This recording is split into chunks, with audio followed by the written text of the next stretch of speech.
अस्सलामुअलैकुम नाज़रीन, आप देख रहे हैं अल शरीफ फाउंडेशन न्यूज़।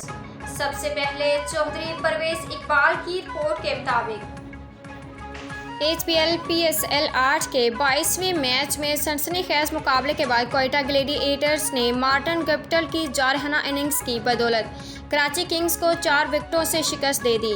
कोयटा ग्लैडिएटर्स की जानिब से दिया गया 165 रन का हदफ कोयटा ने आखिरी ओवर में हासिल कर लिया। पिंडी क्रिकेट स्टेडियम में खेले गए इस मैच में कोयटा ग्लैडिएटर्स के कप्तान सरफराज अहमद ने टॉस जीतकर कराची किंग्स को पहले बैटिंग की दावत दी।